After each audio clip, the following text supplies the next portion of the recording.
Hello my dear lovely audience, কী অবস্থা সবার? Welcome to my new another blogs. তো আজকের ব্লগটিতে আমরা কাওয়াদি ঘুরতে যাচ্ছি এবং কাওয়াদির কিছু দর্শনীয় স্থান কিংবা প্রাচীন কিছু জায়গা যেগুলো আমরা আপনাদেরকে দেখানোর চেষ্টা করব। এবং চাঁদপুর জেলার মধ্যে এই একটি রাজার বাড়ি কিংবা অনেক পুরাতন যে আমরা আগেকার যুগে বলতো জমিদার বাড়ি, তো এই জমিদার বাড়িতে এখন কারা থাকে কিংবা কারা বসবাস করছে সেই জায়গাটাতে আমরা যাব। এবং অনেকবার যাওয়ার পরও আসলে বুঝতে পারি নাই যে এটা আসলে কি। আমি হয়তো ভেবেছিলাম অন্য কোনো একটা কিছু হবে, কোনো পুরাতন কোনো যে কোনো একটা মানে জাদুঘর, পরে জানতে পারলাম এটা একটা রাজার বাড়ি। তো আমার বন্ধু শাহাদাত, শাকিল এবং আমি, সাথে আছে সোহেল ভাই, বড় ভাই সোহেল ভাই। তো আমাদের বড় ভাই আর কি সম্মানিত ভাই, তো ভাইয়েরও অনেক ইচ্ছা ছিল যে ভিডিওতে ব্লগে আমাদের সাথে নিয়ে ঘুরবে। আর এই রাস্তাটা সবারই জানার কথা যারা চাঁদপুর জেলায় বসবাস করেন, এটা গরিপুর টু চাঁদপুরের যে মহাসড়ক আছে, পেন্নাই সড়কের থেকে আমরা এখন যাচ্ছি কাওয়াদি, যে জায়গাটাতে অনেক স্মৃতি জড়িয়ে আছে। হয়তো কিছু ভাই ব্রাদার ছিল একটা সময়, হয়তো সুস্থ থাকার কালীন খেলাধুলার জন্য প্রায় সময় যাওয়া হয়তো। নারায়ণদিয়ার কিছু ভাই ব্রাদার আছে, ইলিয়াস ভাই, তারপর মেহেদি ভাই, আরও যারা আছেন, শাওন ভাই সহ অনেকেই মিস করি, শুভ ভাই, আপনাদেরকে, রকিব। তো আসলে সবার সাথে দেখা হলে অবশ্য ভালো হইতো। আর আজকে প্রচণ্ড বৃষ্টি হলো, বৃষ্টির জন্য আসলে কাউকে নক দেওয়া হয় নাই। আর সবাইকে আসলে সম্পূর্ণ ভিডিওটা দেখার অনুরোধ থাকবে। আর আমরা এই মুহূর্তে আছে কাওয়াদির যে ব্রিজটা আছে, বড় একটা ব্রিজ আছে, ব্রিজের চারপাশটা মোটামুটি খারাপ না, যদিও আজকে ওয়েদারটা অতটা রৌদ্রোজ্জ্বল কিংবা হাস্যোজ্জ্বল ছিল না, তারপরে বৃষ্টির দিনে মোটামুটি অসাধারণ এক কিছু জায়গা আমরা দেখতে পারলাম। এবং কাওয়াদি ব্রিজের উপরে আইসা দেখে একটাও কাওয়া নাই, আমি তো অবাক। আসলে এটা শুধুমাত্র বিনোদনের জন্য, ইটস জাস্ট ফর ফান। তো কাওয়াদির যত ভাই ব্রাদার আছে সবার প্রতি সবসময় ভালোবাসা থাকবে। সবাই ভিডিওগুলো দেখা মাত্র অবশ্যই শেয়ার করবা, কারণ তোমাদের শেয়ারের কারণে কিংবা আপনাদের শেয়ারের কারণে কিন্তু ভিডিও বানানোর অনুপ্রেরণা পাই। তো যাচ্ছি কাওয়াদিতে এবং কিছু জায়গা আপনাদেরকে অবশ্যই বলেছি প্রথমেই যে কিছু জায়গা দেখলে অবশ্যই আপনাদের মন এবং হৃদয়ে অনেকটাই ঠান্ডা এবং শীতল হয়ে যাবে। কিছু প্রকৃতি এবং কিছু পরিবেশ এবং একটা রাজার বাড়ি আছে, ওইখানে কিছু মানুষজন থাকে, ওইখানে গেলে হয়তো দেখতে পারবেন। আর এটাই হচ্ছে সেই কাওয়াদির ঢোকার যে রাস্তা আছে আমার হাতের ডান পাশে। রাস্তার যে একটা পরিবেশ দেখলে মানে আপনি মনোমুগ্ধকর, মানে মুগ্ধ হতে বাধ্য। সোহেল ভাই খুবই খুশি মনে হইতেছিল, কারণ ভাইও আমাদের সাথে ঘুরতেছিল। আসলে ছোট ভাইদের সাথে ঘুরলে কিংবা আমরা যখন বড় ভাইদের সাথে ঘুরি তখনই অন্যরকম একটা অনুভূতি লাগে আর কি। সো বাইরে অনেক সম্মান করি, ভাইও খুব ভালো মানুষ, আমাদেরকে নিয়ে ঘুরতেছে এবং সে আসলে বলতে গেলে খুবই সহজ সরল একটা মানুষ আর কি জীবনযাপন। সো এই জায়গাগুলো দেখেন, অসাধারণ একটা ভিউ। আর ক্যামেরার মধ্যেই বন্দি হলো যে একটা হেলিকপ্টার, মানে আর আসার কোনো সময় পাইল না।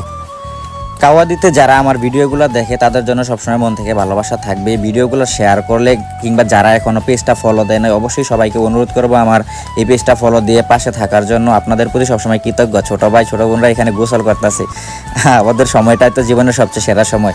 ডান পাশে হাতের একটা মসজিদ হইতেছে এবং সামনে কাওয়াদি স্কুল। আর এই জায়গাগুলো আসলে এক সময় বললামই যে অনেক সময় প্রায় এখানে আসা হইতো ফুটবল খেলার জন্য।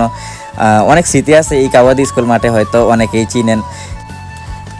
তো আল্লাহ তাআলার ইচ্ছাতেই হয়তো একটা অ্যাক্সিডেন্ট হয়েছে, সেটাকে অবশ্য খারাপ দিন আল্লাহর ইচ্ছাতেই যেহেতু হয়েছে, এটাকে আমি হাসি মুখে মেনে নিয়েছি। তো উপভোগ করতে চলে এলাম কাওয়াদিতে এবং কাওয়াদির যে স্কুল, খুব ভালো একটা পরিবেশ, আমার কাছে খুব ভালো লাগে এই জায়গাটা। খেলার একটা সুন্দর মাঠ আছে, মোটামুটি অত বড় না হলেও অনেক বিদ্যালয়ের মাঠ দেখা যায়, বিদ্যালয়ের সামনে কোনো মাঠও থাকে না।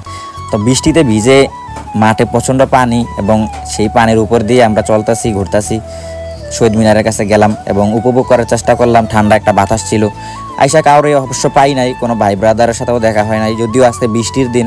এবং আমরা নিজেরাই ঘুরলাম এবং এইটা কাওয়াদি স্কুলের পরেই সামনের একটা বাগান আর কি। বাগানটা জাস্ট অসাধারণ, 2টা ট্রাক ওইখানে পাশে ফেলায় রাখছে এবং সামনেই দেখতে পাচ্ছেন আমার হাতের বাম পাশে একটা পুরনো বাড়ি ভাঙাচোরা, মনে হইতেছে কোনো জাদুঘর বা কোনো একটা প্রাচীনকালের কোনো কিছু হবে। তো আসলে এটাও আমি এরকম একটা ধারণা ছিল।